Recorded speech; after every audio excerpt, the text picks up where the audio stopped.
Bitcoin has seen a beautiful bounce off the lows after a 2-day correction, but I don't believe that we're necessarily out of the woods yet. I want to see more before I confirm this bottom. I'm going to take a look at those charts, the Ethereum charts, the Doge charts, as well as all of the news that's driving markets today. There is a lot of it, so I'm not going to waste any more time. Let's go. Let's go.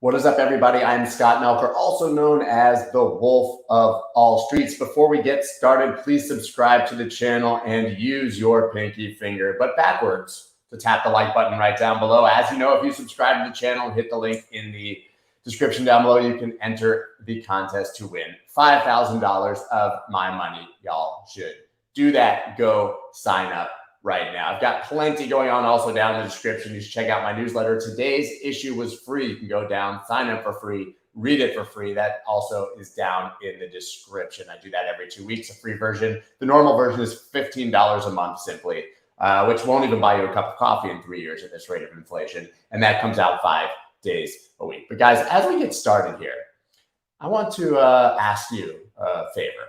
I want you to suspend reality, you know, embrace a little disbelief right now. And I want to take you into a magical fairy world of unicorns led by your tour guide, SEC chairperson, Gary Gensler. I would like to share this video of a fantasy world where we can all live and make tremendous yields and save our money without inflation. Here we go, guys. I want you to watch this and go down this little trip with me.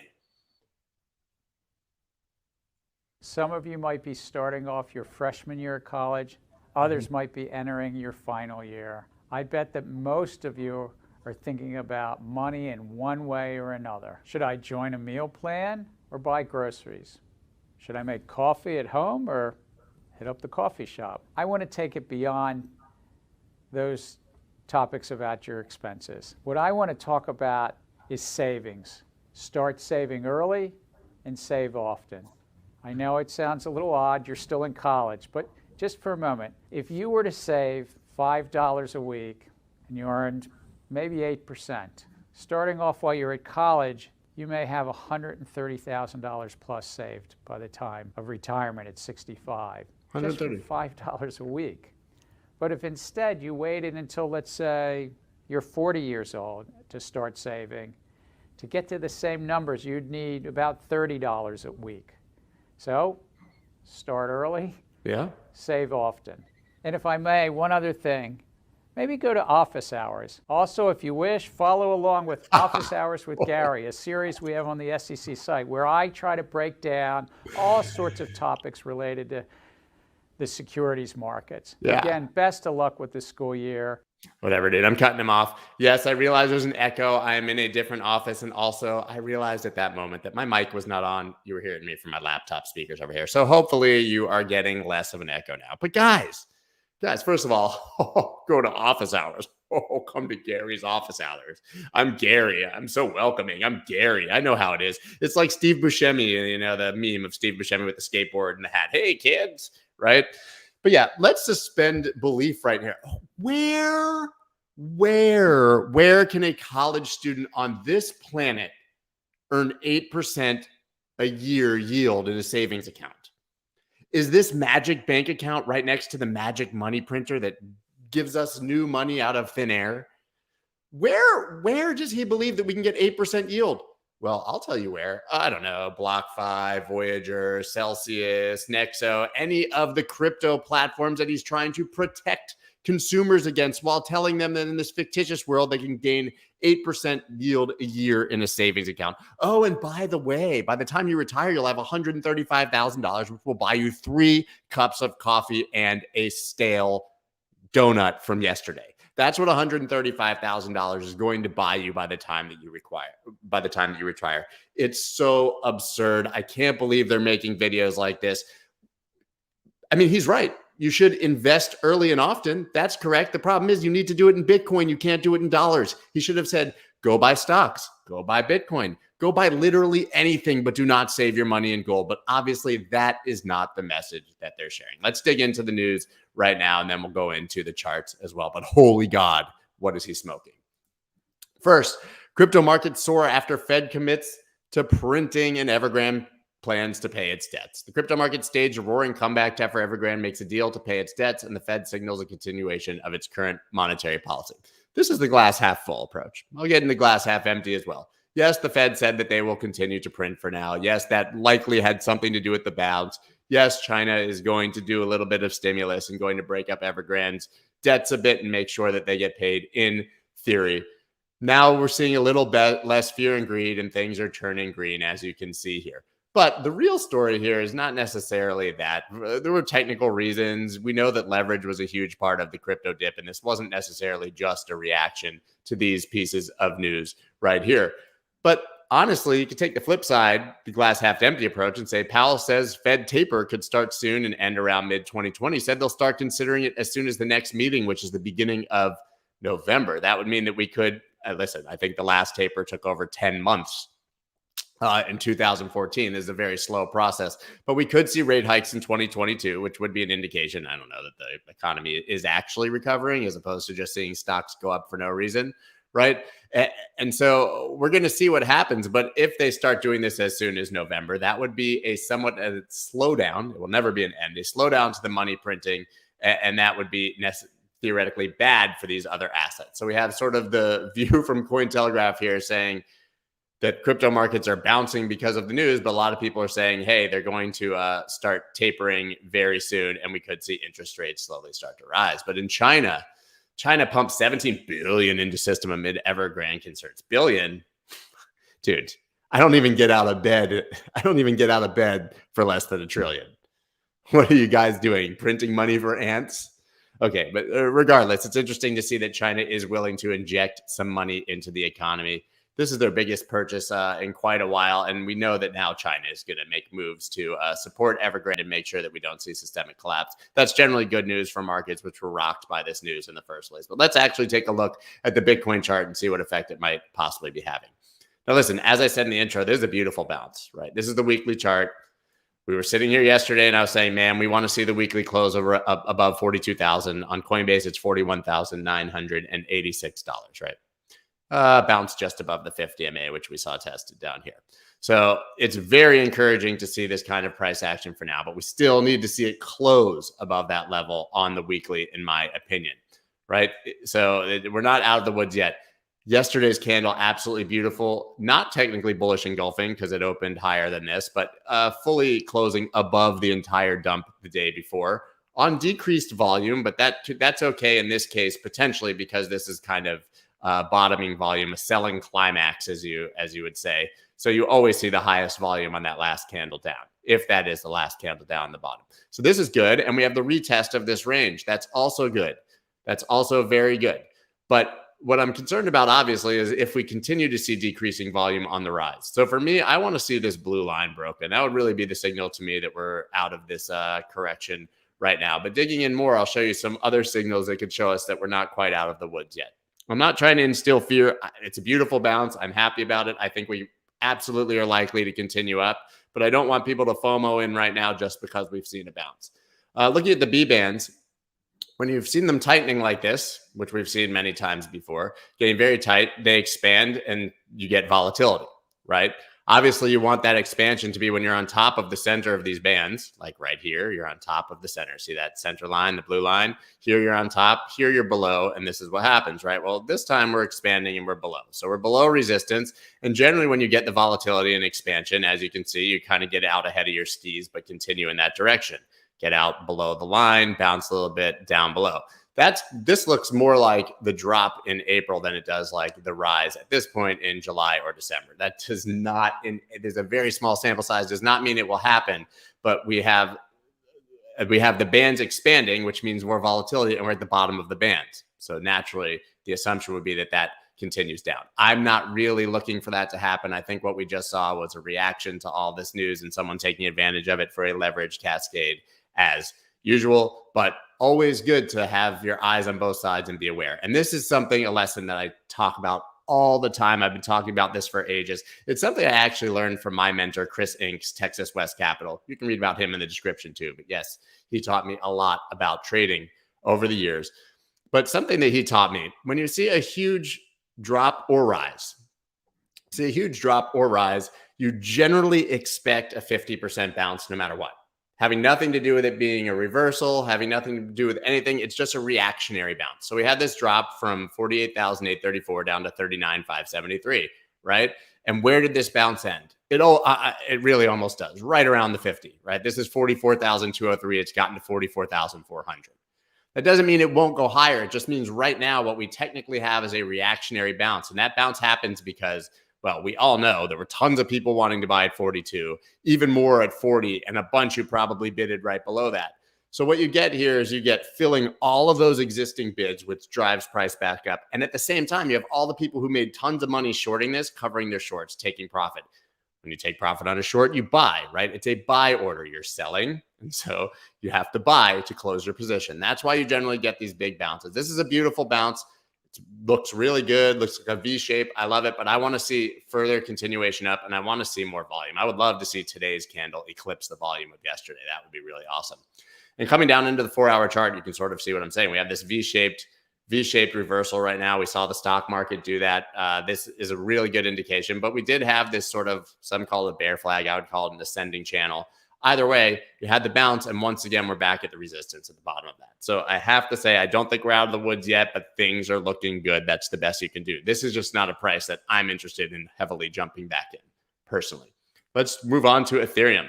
Ethereum should be 55% lower and is facing tough competition from Solana and other blockchains. JP Morgan strategist Hater says. It doesn't say hater. No, it doesn't say hater. It says strategist. Listen, we know that there's a lot of competitors to Ethereum, but none of them are going to kill Ethereum. They said that basically, based on their analysis at JP Morgan, that Ethereum should be worth $1,500. $1,500. I think we all agree that Ethereum should be worth more than $1,500. And I'm going to tell you why. Because Ethereum is literally priced at way more than $1,500. Yes, we see these competitive blockchains, but we also saw Solana go offline for 20 hours because it's faster and has lower transaction fees. That comes at a cost. And that cost is a little bit less security and a little bit less reliability, which needs to be fixed. These are all issues that they're trying to fix, but I don't think any of us agree with JP Morgan here. And actually, I don't even have it pulled up here, but I believe it was also JP Morgan that said yesterday, or I shared it this morning on Twitter, said that open interest on Ethereum and institutional interest on Ethereum is much greater than Bitcoin's right now. Actually, Bitcoin has gone into backwardation again on futures, meaning that the future expected value, if you're trading futures, is lower than the current price. Ethereum still is in contango, meaning that there's a higher futures price than the current price. And they've seen a dramatic decrease, especially on CME, although we know that the real trading is on Deribit for Bitcoin futures. They've seen a real decrease in interest in Bitcoin, lower volumes, while interest in Ethereum have skyrocketed. So kind of interesting to see those opposing views, but you know where I stand. I think Ethereum, for all its problems, for being early, is an amazing platform. And as is said in the bottom of the article by my friend Jack O'Halloran from Scale, he says, listen, this is where, he says it down here, he says, Ethereum's where everyone's building. Forget all of that. None of this matters. Yes, it's clunky, whatever. This is still where all the development is happening in the future. Let's take a look at the Ethereum chart quickly. Talked about this, I believe, yesterday. But yeah, this is the EQ of the range. I talk about these EQs all the time. That dashed line, EQ, stands for equilibrium. Any range, ascending, descending, or parallel, you get this 50% line, right? That's the EQ, the equilibrium. It's right where price dove down to on the Bitcoin, Ethereum Bitcoin pair, and bounced beautifully on decent volume.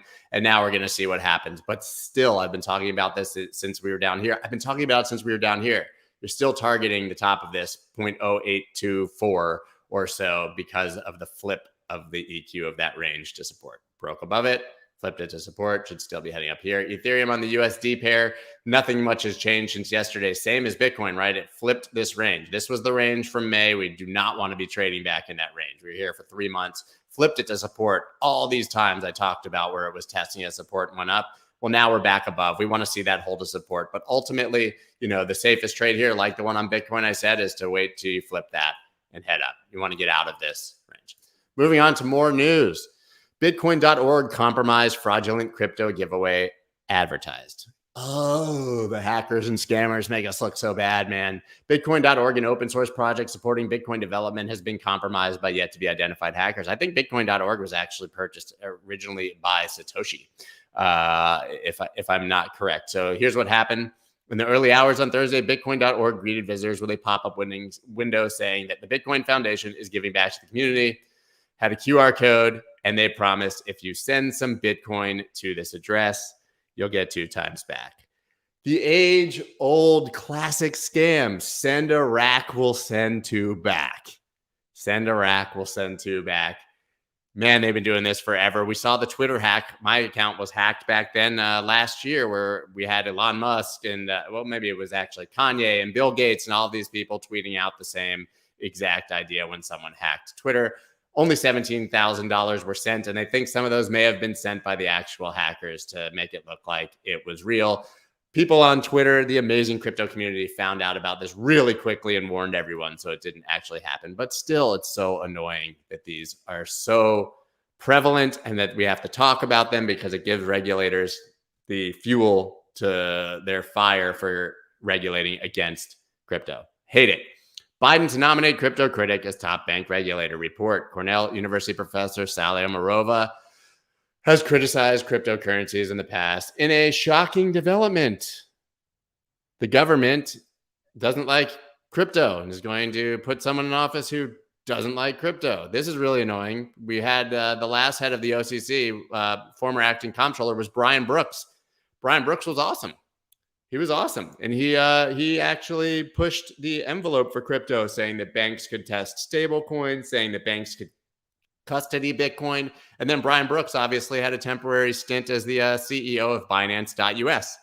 Don't know where he's going to land now, but the guy's a crypto bull and loves this space. Well, now we're getting someone who's the dead opposite, who does not like crypto, thinks it's a threat, and that is probably not a great thing, guys.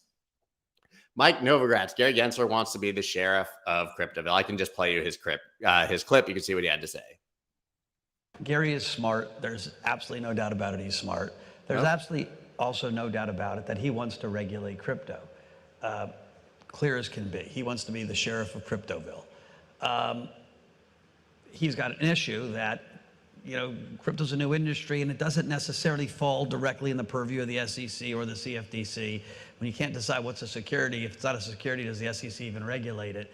And so what he'd like, and he will try really hard for, is to get this Democratic Congress and Democratic Senate to pass legislation that gives him the right to regulate crypto. Right now, nothing seems to be getting passed in Congress. And so there's a to and fro that's going to happen. Yeah, I agree. Mike Novogratz, Gary Gensler wants to be the sheriff of Cryptoville. He's going to be like Woody. Maybe Gary can be Buzz. There's a snake in my boot. Yeehaw, right? We all know Woody, Tom Hanks' character in Toy Story. You got kids, right? You guys got kids? You know about that?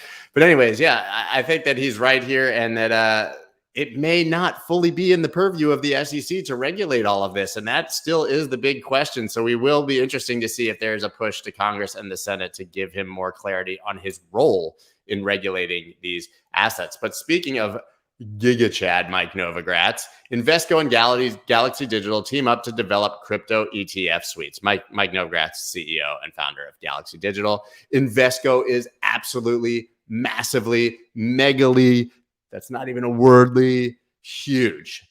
Invesco is one of the biggest asset managers in the world, and they are getting into an entire suite of crypto ETFs, and they are really going hard into this industry. You can see Galaxy Digital, which made Mike Novogratz a billionaire, $2.1 billion in assets under management.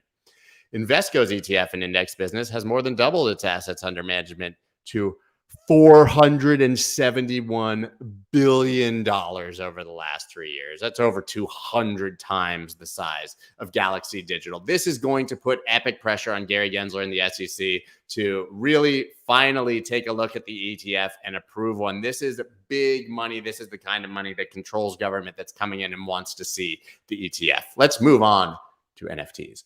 NBA's John Wall reuses Fortnite art for NFT, and crypto Twitter let him have it. You can always count on crypto Twitter to come in hard when they hate something. Basically, they don't like that he copied characters from Fortnite and Baby Boss. They think this is a cash grab by yet another celebrity trying to make a whole lot of money on the NFT craze. And maybe it's hard to argue with them. But notably here, all the athletes and celebrities are coming into the NFT space. That's generally a good thing. They just need to do it with a little more class. And speaking of the NBA, Crypto.com tops 400 million in 2021 sports deals on 76ers packed. They're doing a patch deal with the 76ers. I believe they already do the Montreal Canadiens and Paris Saint-Germain and a bunch of other, but this is their first foray into the NBA. They're going to have a patch on the 76ers. Every time I hear the 76ers, I lived in Philly for a year, I think of my friend G-Love's song, Get Along 76ers, Charles Barkley, this Larry Bird. I don't know if you guys know that song, but to me, it's a certified classic from my boy G-Love, one of my good friends, who I have an interview coming out with about his NFTs actually very soon. But they're also going to have a series of NFTs with the 76ers. But what I love about this deal, they're also, as a part of it, they're going to present a school to educate fans on digital assets with the 76ers and through Crypto.com. More mainstream adoption, crypto going everywhere. You're going to see it in every sports league. Everywhere you can see an ad, we're going to see crypto companies. Dfinity to launch Bitcoin smart contracts on the internet computer. Dfinity's moves are part of a wider scale industry initiative to make Bitcoin usable in DeFi and Web 3.0. Now, obviously, you guys seen my podcast twice with Edan Yago from Sovereign. I've talked to Munib from Stacks. That's that podcast coming out. We see a lot of people starting to build DeFi ecosystems and bridges on Bitcoin. But if someone can do it in a seamless manner that's as efficient as doing it on Ethereum or any of these other blockchains, obviously we all have our doubts that can happen. And there can truly be smart contracts and DeFi on Bitcoin. That would be huge. Bitcoin is granite. It is a rock. It is the base. And if we can make it the base of a full financial system in that manner without actually altering Bitcoin in any way, shape, or form, it would be huge. So we should all cheer on these efforts to make that happen. Tom Brady wants to get part of his salary in Bitcoin, Ethereum, and Solana. I have the clip right here. Let's just listen to it. Do you think we'll ever see NFL players requesting payment in cryptocurrency? And do you think that the owners and the union would agree to something like that? I think a few players have requested that. I'd love to request that, to get paid in some crypto and, to get paid in some Bitcoin or Ethereum or Solana tokens. I think it's an amazing thing that's happening in the world with the way the world is becoming more digital and these digital currencies, along with if you look how the way the world is going, with all these different digital mediums and how they're impacting currencies. And really, if you look at data analytics, how much information is been able to be passed within teams and from team to team within the leagues. There's so many statistical variations in baseball and football. And it's really has changed so much of the way these sports are being played. So the digital age is upon us. I don't think we're ever going back. We're using the technology and information to track things much better. And I definitely see a world where players are going to be paid in cryptocurrencies in the future. Kristen's words. And just like that, I like Tom Brady. I agree. Listen, I was kind of one of those Tom Brady haters, but you got to respect the guy. He's one of the greatest football players of all time, and he totally gets it in crypto, and he's becoming really likable. He's funny in the Subway commercials, even though we all know that he doesn't eat bread because bread kills 44-year-old athletes or something like that. But yeah, the digital age is upon us. It reminds me of that scene in Cable Guy where he's standing next to the big dish. You guys know that movie, right? You guys know that movie, Cable Guy. It's a great movie. But we all have to agree, I think, with Tom Brady here. A lot of athletes are going to start wanting to get paid in crypto. Those services exist through Strike and Jack Mallers, but the digital age is upon us, and this guy is ahead of it. We've talked about celebrities, his laser eyes being top signals in the past, but we're going to see celebrities just piling into this space now, and they can't all be top signals. I don't think they are anymore. I think this is good for us. Robinhood doubles down on cryptocurrency with new wallet offering. I don't know if you guys caught it. It will be on YouTube. It was on Spaces last night, but I will be uploading it to YouTube. They're sending me the files hopefully today. I got the exclusive. They asked me. I don't know why they asked me.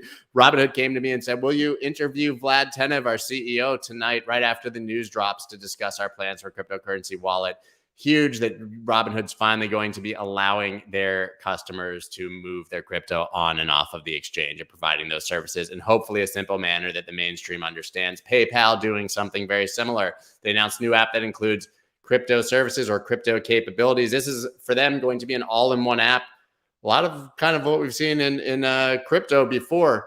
But basically, you're going to have all your financial instruments in this one app, ways to find yield, ways to buy, hold, sell crypto, but stocks and other assets as well. They're really trying to obviously consolidate all of these services into one place for mainstream people, and I'm here for it. I love it. I think it's great.